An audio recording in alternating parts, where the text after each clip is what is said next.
Welcome back to Ta-da 3D printing. So I had a friend that wanted the Spyro dragon printed.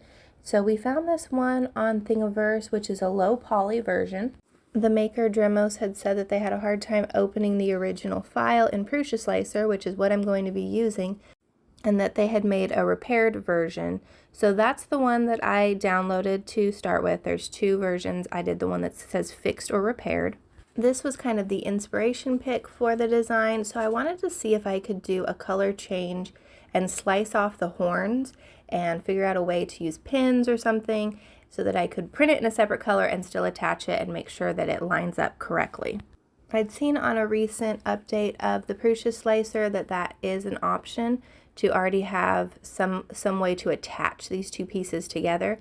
And I've used tabs before, but I always create them in Tinkercad, so I really wanted to see how this would look. But when I go to slice, I guess everything that I've watched a video of has this piece separate, because if I slice this, I'm going to slice off the wings too.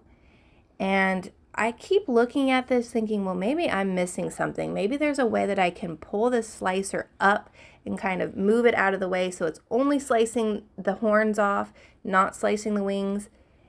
And I couldn't figure out a way to do this. I watched a couple videos and it looks like everything that's sliced this way, you're going to slice the whole thing, and whatever model they were using, it didn't matter. It wasn't set up quite like this one.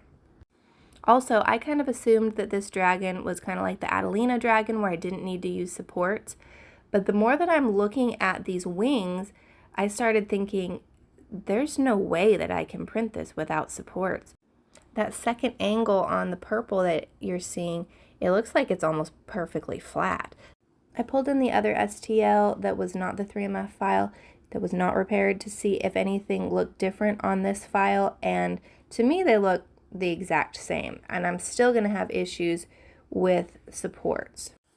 So I'm giving up on the idea of different colored horns, and I'm going to see if I can get supports to work. And I have done supports on other things, but they're very simple designs. So I wanted to see what it would even look like to do supports. There was someone in the comments that said that they use supports, so there wasn't a lot of details because I'm not going to be using Cura. And these smaller makes, I mean, those are very petite, and no info on how they did supports. I didn't want the supports to show on the top of this like gem base, and I wanted this base to be a different color anyways, so I slice this and I add in some connectors, and then afterwards I started thinking maybe there's a way that I could slice the dragon dead center down the middle and print them on their sides, and then I wouldn't have to worry about supports for that portion either. But I do want it to be a real clean line, so I decide I'm going to add connectors for this as well. Because this is going to print both of them face down, I would need to do different connectors. I'd need to do plugs that print separately. And as I'm doing this, I'm having a little bit of a hard time because the way that the tail is, it's not letting me just figure out exactly what is dead center. I'm just kind of having to eyeball it. And the more that I look at it, I don't think that it's going to look quite right. I'm sure that I'm going to be off by just a little bit, and it's going to be too obvious on the nose. Also, on the wing, there is just the tiniest little bit that it's going to start off with, and it's not a completely straight shot on the rest of the wing. It does slope out, but it just makes me nervous that much plastic is going to be attached with just like the tiniest little sliver. So I go back to the idea of before of not slicing it in half, and I'm going to look at the supports. I think that's just what I'm going to have to do. So I do just support on build plate only, and everything's just still default. So I don't really like the way that those supports look. I'm going to change them, and I have really only ever used the regular supports because I'm usually printing square things. So it took me a minute to figure out where it was, but I switched it from snug to organic and resliced it. At first, I just have it as support on build plate only, and I want to see if that looks like it's going to be enough support. The organic supports look really cool, but I just don't feel like it's going to be enough on the wings, so I immediately swap it to everywhere. The wings actually look pretty much the same, but there is some sections inside, kind of behind the head. There's some pretty sharp pointy parts, and those ones would be printing kind of upside down. So I like this with it supports everywhere. It looks like it's going to catch those sections behind the head there, and it looks like everything seems like it's going to be supported. I just kind of go through the sections a little bit to make sure nothing's getting missed, and it all looks very good to me. But with these settings, it's going to take about 31 hours, which is a little bit more than I was planning. And we did also talk about that it doesn't need to necessarily be really heavy. So I swap it to lightning, and that's the only thing that I change. I still leave it at 20% infill and slice it again. And this shaves off a little bit of time. We're going to now be at 23 hours. And I want to keep the detail, so I keep it at 0.2 layer height. And I'm printing in PLA. This is Overture Silk Green. I'm really glad that I have the Wise camera set up on this because I check it several times. I really don't want anything to fail on this, especially with the organic supports. I wasn't sure how those would work. Okay, this print is finally done, and let's check it out. It doesn't look like any of the supports failed or fell off, which is nice. It removes cleanly in one piece from the bed. And yeah, those organic supports seem like they did a pretty good job. Now I'm a little nervous because this is a silk PLA, so I feel like it's going to show everything. I hope that they remove cleanly. And then I remember that I did have the openings for the connectors on the bottom. And here's where I made a mistake. I did not change the supports for this area. I should have blocked them off. So it created supports in those tiny little openings. And now I'm going to have a really fun time trying to get all of those little pins basically out enough that things will be able to slide in from the base. I really wish I had caught that, and it's something that I will learn the hard way and remember from here on out. Okay, I'm just too antsy to get these supports off to really take my time, so I'm just going to jump into it and see what removes.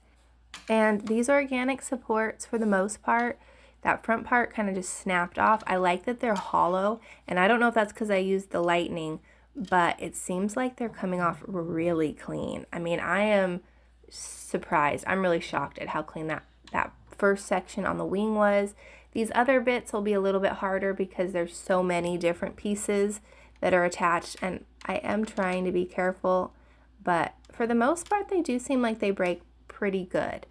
As soon as I get this part off, I realize that those kind of fins or horns on the back of the dragon did not print quite right, but that wing looks perfect. It looks really good. I don't see any white or anything, and it feels pretty smooth.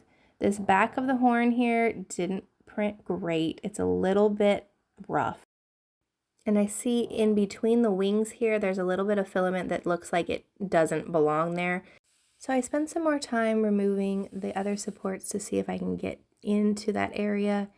I end up using the snippers in some areas to kind of clip it, and then using the pliers to just gently pry it off. And I just kind of slowly work through everything that I can easily get to. I'm really antsy to see how this head turned out because I think that that's going to be a really important part. So I just kind of work through everything that I can. I put a little bit of pressure on each thing to see if it's going to remove, and if it doesn't, I just move on to something else and try to free it up a little bit more. I was also a little nervous about the sections underneath, but I feel like these pull off super easily. I spend some more time, and this is how it looks after all the supports are removed. I'm really happy with this. There was a section behind the head, the horns, that I just had to kind of trim it, that it had sagged a little bit, but everything else looks really good. So I go back in Slicer to print the base, and I still had it set to have lightning infill, and I realized that I probably want this base to just be a little bit heavier in case the top part, the dragon part, would like knock it over. So I have it at lightning. I'm going to switch it back to just the default, which is gyroid, and that adds a little bit of time on this print, but I think it's going to be worth it. And I just keep it still at the 20% infill. So it's going to have a lot more weight to it, but it's not going to be crazy. And this is going to be about 14 hours to print. So I want to make sure that I have the right color. So I sliced off just a couple of layers. This is 6 layers tall, and I printed it in 3 different colors because I wasn't quite sure which color the friend would want, and they decided on this blue one. It's actually blue and silver.